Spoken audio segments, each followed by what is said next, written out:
you know exactly how to do that. You know exactly, it's not a magic trick. It's all back down to a very primitive mindset of we just have to do. It's like breathing. Breathing becomes normal. Like we didn't know that we're doing it. That's how you have to live your life. When that alarm clock goes off at 4 or 5 in the morning, your mind says no. You just say, this is what we do. It's what we do now. Because to get to where you want to go, the amount of pain involved, I'm not saying physical, I'm not saying you got to break yourself off.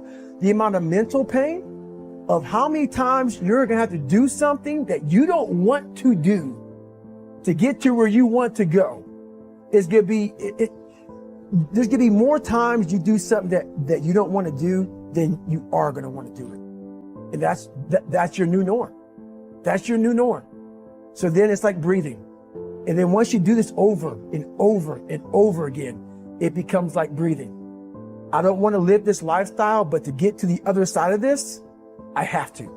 So if you really want it, you realize what trying is and what trying is not. If I didn't put myself in a very uncomfortable place, we all look for toughness. We all want it, but we look for it in a comfortable environment.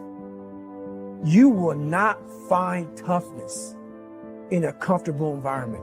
Those of you who are listening to this, whoever hear this, you will not find it. I was trying to look for it everywhere. The only way you find it is to drown yourself in a position where you're just out of sorts, where you can't swim and you're drowning. You're drowning. You're drowning in life. But you say, you know what, man? I'm going to figure out how to, and then through figuring out all these tools, your mind starts to, when you quit, your mind does this. Because you're out. Once you say, I'm not going to quit, this is the 40%. When you quit, your mind says, we're done.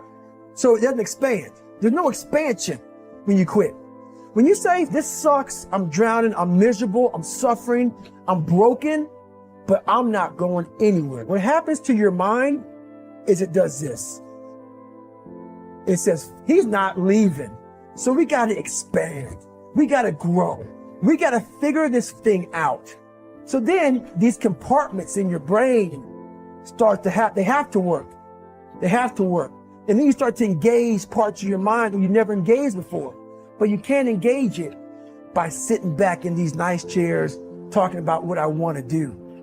That's where the 40% thing comes in. It comes in when you're in suffer mode and you say, I'm not going to quit. You're forcing your brain now to operate on a level it's not used to, but then it becomes used to it. Your brain is the most powerful weapon in the world. Once you put away your phones and your computers and all that shit we have nowadays, yeah, that's great. We're up to date, but your brain is the only thing you have when you're going through depression, when you're going through hard times, when you're going through death. You're alone. You're alone. You may have a shrink you're going to, you may have a best friend you're going to, but there's 24 hours in a day where you're alone in this brain. And your brain is talking to you in all kinds of ways.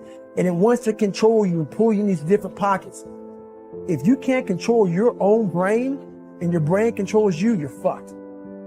You got to tell your brain where you want to go and how you want to go and how you want to get there. You got to control it. If not, it's over. I have this haunting voice in the back of my head. A lot of us have it. We just ignore it. And it was there for years. So I knew in the back of my mind that I could pull off this whatever.